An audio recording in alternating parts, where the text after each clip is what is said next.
In chapter number 12 electricity, we go through next theory which is related to electrical energy, and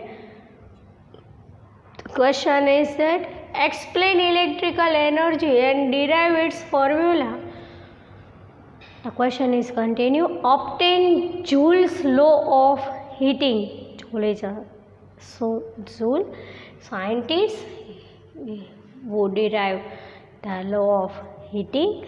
So when we derive the law of heating, obtain the law of heating, first we already know what is the electrical energy.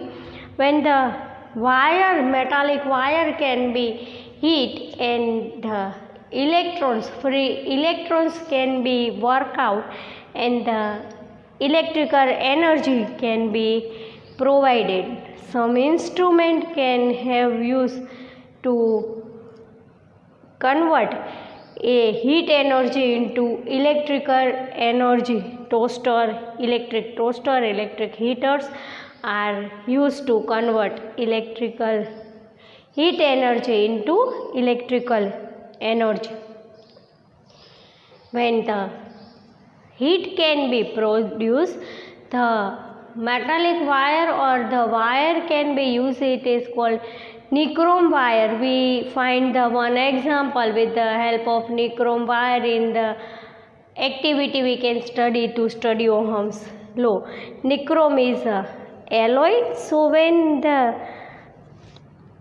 heat can be produced, the resistance also can be occur. Here we draw the circuit. One wire battery can be connected, 2 points X and Y.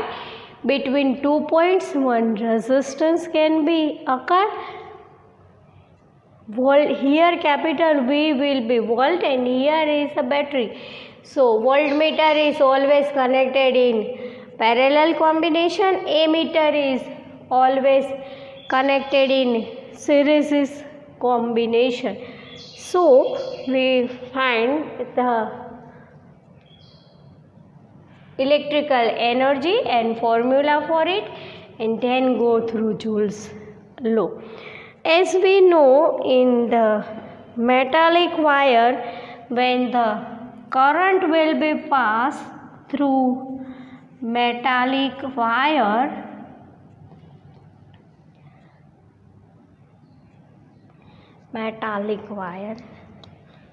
we write it again. If the current pass through metallic wire in conductor, if the resistance will be capital R, the current pass through it is capital I. The potential difference between two ends, here suppose X and Y, the potential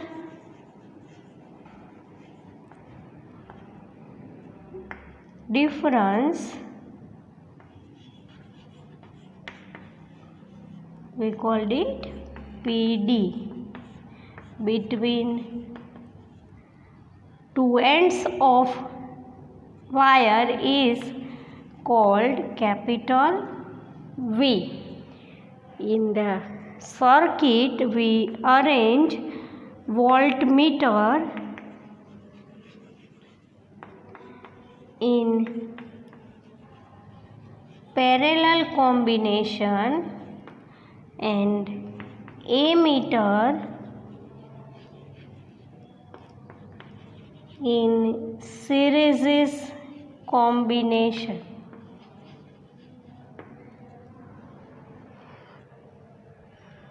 If the current will be passed and the resistance can be capital R and the voltage will be capital V, we can write here so we can see easily.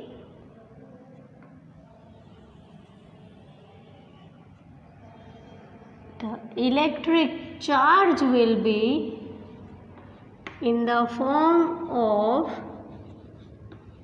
capital Q. When the work can be done, one thing is here is that when we pass the electricity through metallic wire, the work can be done. So work can be done, it is called capital W. Work is done, which is represented by capital W in time T. So we find the formula capital W is equal to V into Q, but in the presence of time T. Time is the important factor to find W is equal to V into Q. Here we not discuss potential difference. We already derived the formula W is equal to V into Q in the case of potential difference, but here we discuss about electrical energy in the form of heat. So the time is important factor for it. So we derive one formula which is called W is equal to V into Q. But we already know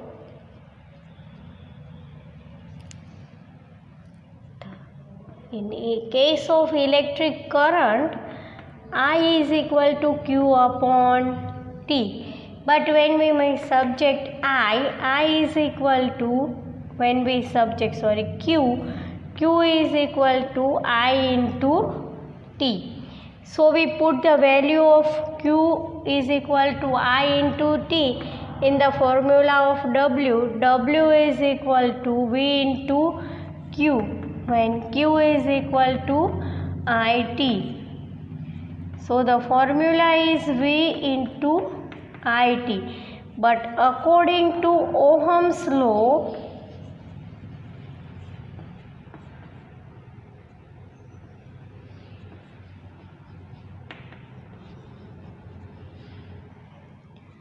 V is equal to IR. Put the value of V is equal to IR in the formula of W is equal to V into IT. So W is equal to V into IT in case of, we write it. V into IT, V is equal to IR in I small t. Time will be represented in the small. So we have to I into I means I square capital R small t. We get one of the most important formula is W is equal to I square RT. But the work can be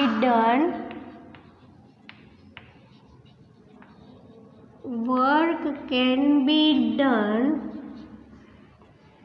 in the form of heat. We write capital H instead of capital W. W is equal to H. So we put H in the formula of W is equal to I square RT. So we get one of the most important another formula, H is equal to I square RT.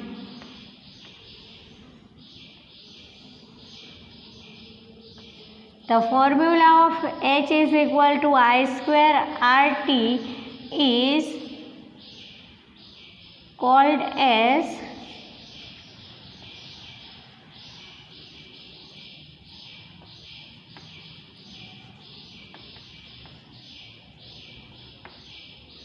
Joule's law. The question arises in another form, which is called derive the formula of H is equal to I square RT. You have to take the formula W is equal to V into Q. In Q, you have to write the current I into T. So, here we write I into T, but V is equal to IR according to Ohm's law. So, I into R into I into T.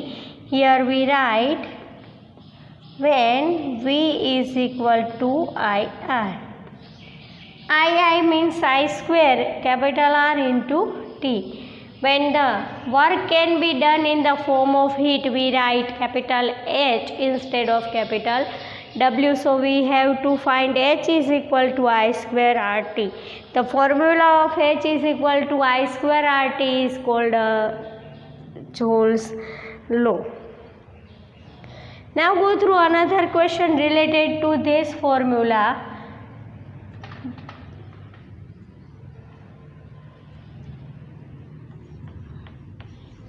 Factors can be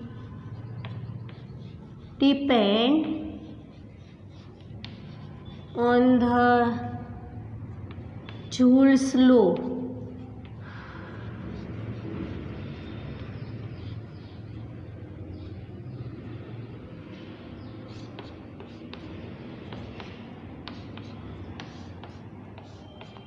Which factors can be depend on the Joule's law? According to the formula, H is equal to I square RT, 2 or 3. 3 factors can be depend on the Joule's law. The first is heat can be depended on electric current.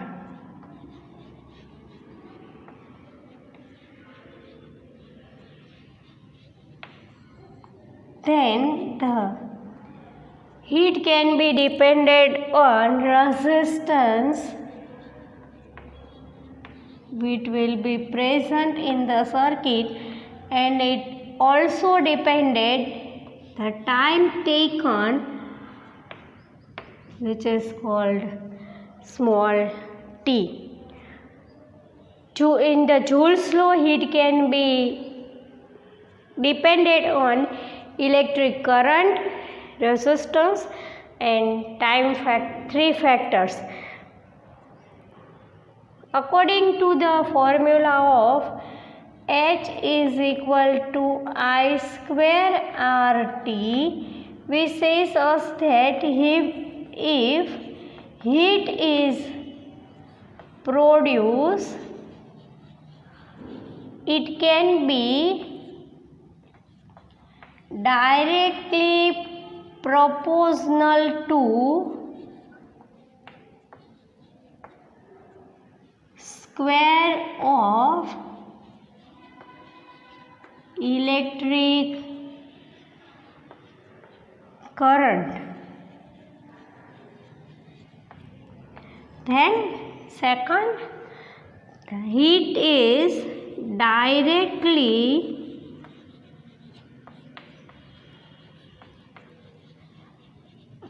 proportional to resistance, and the third, heat is directly proportional to time t, which will be taken time. According to H is equal to I square RT, is the formula of Joule's law. H is equal to I square RT. When heat is produced, it is directly proportional to square of electric current, directly proportional to resistance, which will be given in conductor, and directly proportional to time t. First we draw the diagram and explain 2 to 3 sentences about diagram, and then write the formula, derive the formula. W is equal to V into Q. Put the value of Q, then put the value of E, and then you can find W is equal to I square RT. In case of heat, it will be called as H is equal to I square RT. It is called Joule's law. 3 factors can be dependent on the Joule's law. We write the symbol of it. Electric current, capital I, resistance, capital R, and time, small t. But the relation between H is equal to I square RT is I square, means electric current is directly proportional. I square of electric current is directly proportional to heat which is produced. Resistance also directly proportional, and time t is directly proportional to heat. Question will be arising. Here we take 2 questions. First, explain electrical energy and derive its formula, obtain Joule's law of heating. Then second the question is arise in the form of write Joule's law. You have to write the Joule's law and then write the factors depending on the Joule's law. According to your question, you have to give the explanation for it.